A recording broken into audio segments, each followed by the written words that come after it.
Hello, welcome to another in our Why Study series. Today I'm joined by the Reverend Dr. Andrea Russell, who is a tutor at St John's Theological College in Nottingham, and she is going to tackle the question of why study anything other than the Bible. So Andrea, why should we study anything other than the Bible? I chose this partly because this is often something that's said to me. As Christians, why, when we have the scriptures, why do we need to look at anything else? Why do we need to look at any philosophy of religion or church history, particularly church history, because that's something I teach and people are quite reluctant to engage with. But anything other than just looking at scripture. And I usually start with the idea that we don't live in a vacuum. That you can often believe that you are the first person to have ever picked up this Bible and read it, and that somehow nothing else can come to you from any other time that could help you to read it. And I particularly have a bit of you also teach church history as well, Francis, so yes. You know how this feels.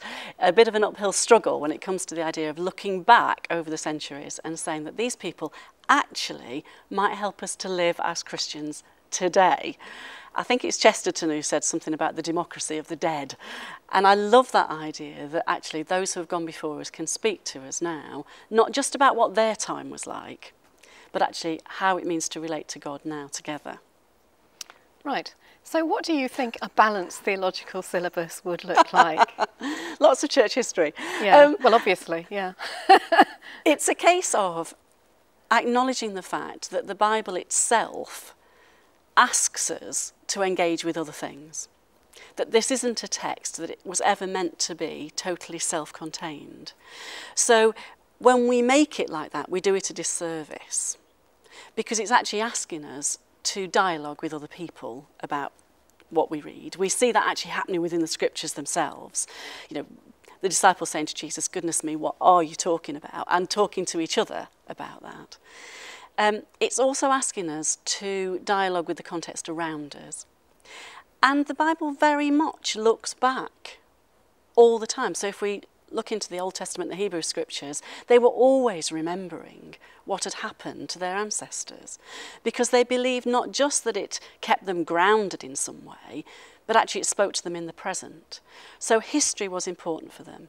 Thinking about who they were, the philosophy of who they were and who God was already important. So these ideas actually come from a scriptural viewpoint. So I want to say that those things that appear in the Bible should all appear within our theology departments, so that we can get a fuller picture of what it means to be a Christian.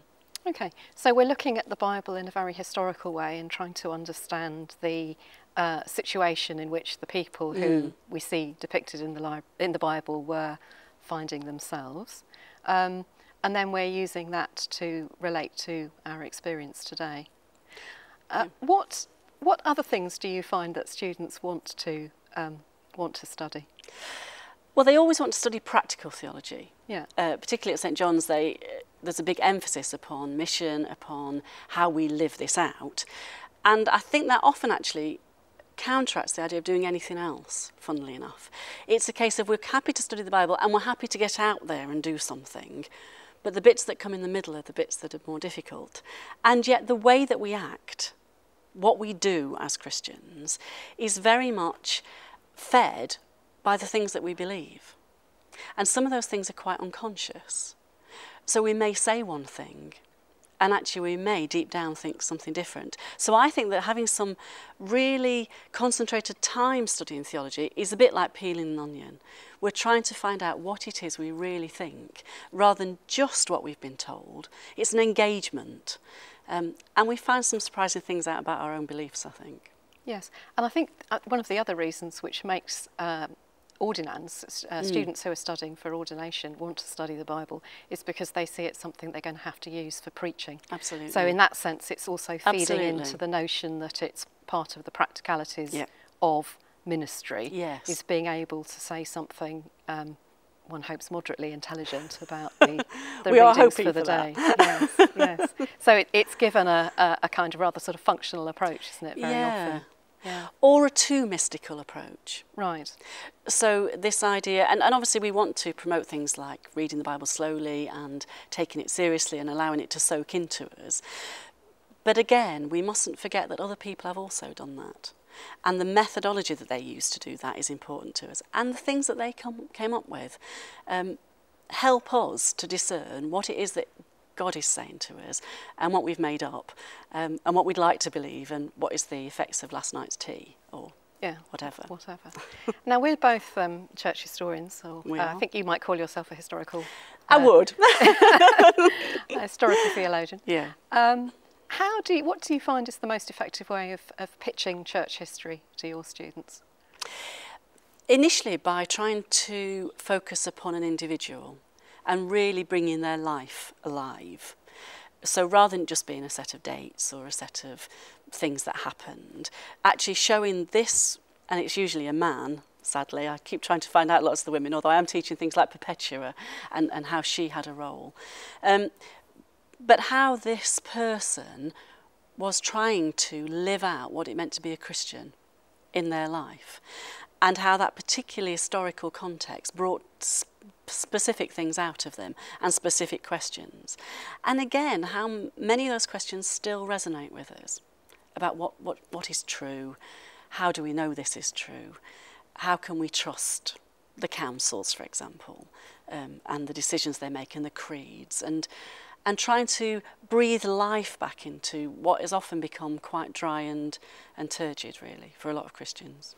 And obviously for your Anglican students, you've got Richard Hooker, and I know Absolutely. you enjoy and I bring him in at every possible moment as somebody who teaches us about how to be particular about the historical context we're in, and yet be able to have a vision beyond that, sometimes almost implicitly, but also as somebody who constantly had his eyes upon the reality of God and of heaven.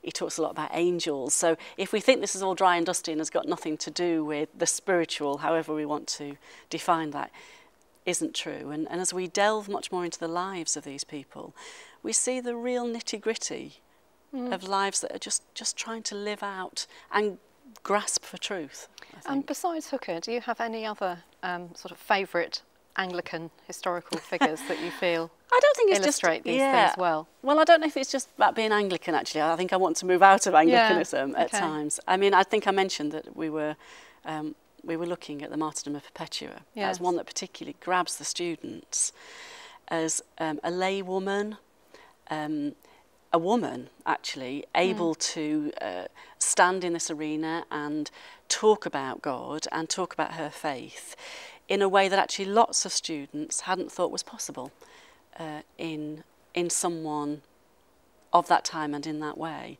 So I do like to actually look for female bringing in, because theology often is very male dominated. Indeed it is. So Perpetua is getting a particular good airing at St John's at the moment, is she? Absolutely. She's really getting everyone interested and excited. She is, because she edges towards that sort of mysticism as well, and that idea that the Spirit spoke to her and she had visions.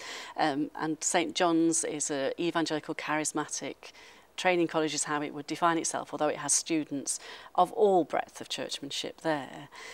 But often many of the students like that idea that actually here's somebody trying to come to grips with the way that God sometimes speaks to us directly and speaks to us in community and speaks to us through word.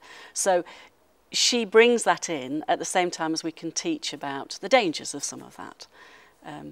And in the face of really serious suffering, how she manages to hold on to her faith and a different view of what it meant to be a Christian. Baptism and the catechumen and all that sort of thing comes out through that, and church practice is really lived. And from a period which many students will have been unfamiliar with. Absolutely. Yes. It's a really exciting time. We often hear students say, and perhaps you do too, oh, we need to get back to what the early church was like, as if A, we knew exactly what that was like, and also B, as if it didn't have this wrestling with with the truth, as if everything was already set in stone and somehow we've lost it, rather than being a discovery of what it meant to be Christian, what Jesus being present in lives meant at that time. Yeah, I think that's a very good point, because that's something one does often come up against, that sense that the early church was somehow the terribly pure version of Christianity, which has got kind of muddled and corrupted as time has gone on. And, you know, I think that's one of the things that we need to challenge, don't we?